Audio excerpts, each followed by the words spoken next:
Hello बच्चों, Shri Vashishtha coaching classes में आपका स्वागत है। अध्याय 3 का प्रश्न क्रमांक 13 क्या है? दी गई आकृति पी ए आई आर में कोण A R I R M I P M A ज्ञात कीजिए।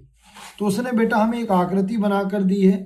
ये देखो पी आर आई है, इसमें हमको 3 कोणों के मान बताना है। एक उसने बोला है ए आर आई, तो देखो ए आर आई मतलब एक कोण तो हमको ये वाला बताना है। मैं टिक मार करके दिखा रहा हूं, देखो ये टिक किया मैंने, ठीक है। दूसरा उसने बोला आर एम आई, तो आर एम आई मतलब एक कोण हमको ये वाला बताना है, ये वाला, ठीक है। और एक उसने आपसे बोल रखा है P M A, P M A ये वाला, ठीक है। तो देखो हम कैसे बताएंगे। सबसे पहले हमें पता है कि जो आयत होता है, आयत के जो कोने पर कोण बनते हैं वो कितने अंश का बनता है? 90। तो ये देखो ये पूरा 90 का बन रहा है और उसमें इतना कोण कितना है आपका? 35। तो ये वाला कोण हम बनाएंगे पी ए आर। तो हमने लिखा कोण पी ए आर बराबर कैसे निकलेगा? तो 90 अंश में से 35 को घटा देंगे तो आ जाएगा 55 अंश। कैसे? आपको नहीं आ रहा तो आप यहाँ देखो, है ना, आपको जैसे नहीं आ पा रहा है तो आप ऐसे साइड में कर देख लो। 90 में से जब 35 घटाएंगे तो 10 हो जाएगा, 10 में से 5 गया 8, 8 में से 3 गया तो 5, है ना। तो एक आ गया हमारा मान। लेकिन अब हमें बताना क्या भाई इसमें? तो देखो दूसरा उसने आपको इसमें बोल रखा है कि ये वाला बताना। तो देखो ये दोनों आपको अल्टरनेट एंगल लग रहा है, मतलब एकांतर कोण, क्योंकि देखो ऐसा जेड जैसा बन रहा है, ये देखो। तो हम लिख देंगे कोण पी ए आर बराबर ए आर आई, और क्या लिखना पड़ेगा? तो एकांतर कोण। तो बस हमें ए आर आई बताना, तो हमने लिख दिया ए आर आई।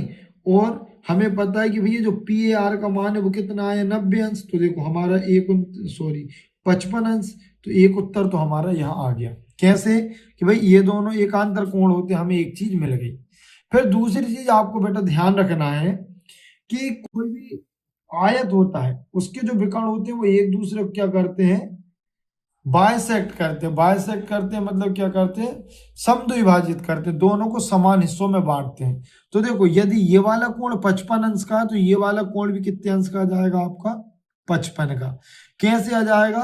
क्योंकि हमें पता है आयत की ये दोनों विकर्ण आपस में इतने इतने बराबर है, तो ये बन रहा है आपका समद्विबाहु त्रिभुज। तो बराबर कोण के सम्मुख भुजाएं आपस में कैसी होती हैं? बराबर।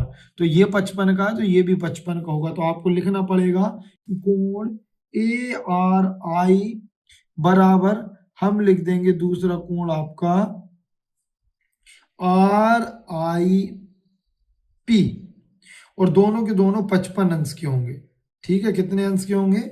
55 अंश के होंगे। और आपको यहां पर देखो ये दोनों के दोनों आपस में 55 अंश के होंगे, और यहां पर आपको लिखना पड़ेगा कि बराबर भुजा के सम्मुख कोण बराबर होते हैं। तो हमें भाई एक और आंसर मिल गया, ठीक है। अब हमने ध्यान से देखा कि हमें तो ये वाला कोण बताना है, तो त्रिभुज के तीनों कोणों का योग कितना होता है? 180 अंश। तो हम लिख देंगे, क्या लिखना पड़ेगा? तो देखो आर एम आई हम लिखेंगे त्रिभुज आर एम आई में। तो देखो ये एम वाला कोण किससे बन रहा है? आर एम आई से। तो अपन ने लिख दिया कोण आर एम आई धन 55 बराबर 180 अंश। कैसे? क्योंकि इन तीनों कोणों का योग होता है 180 अंश। जोड़ दिया हमने।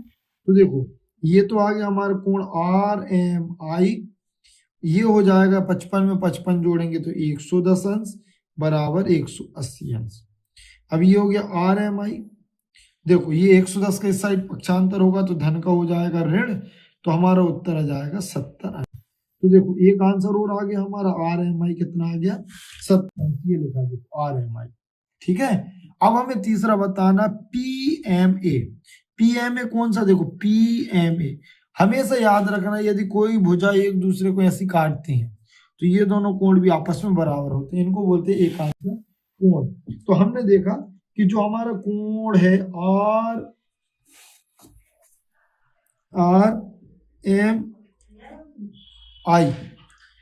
बराबर क्या हो जाएगा हमारा कोण PMA।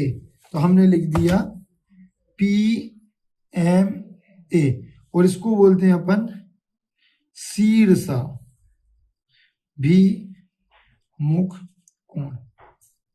ठीक है, तो हमको पता है इसका मान 70 है, तो इसीलिए PMA का मान भी कितना, MA का मान भी हो जाएगा 70 अंश।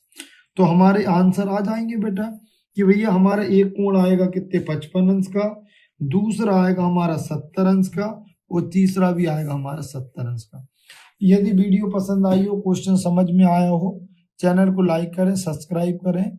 और जैसे बेटा इस क्वेश्चन में कंफ्यूजन हो तो एक बार वीडियो को आप फिर से देखें, आपको बरोबर समझ में आएगा।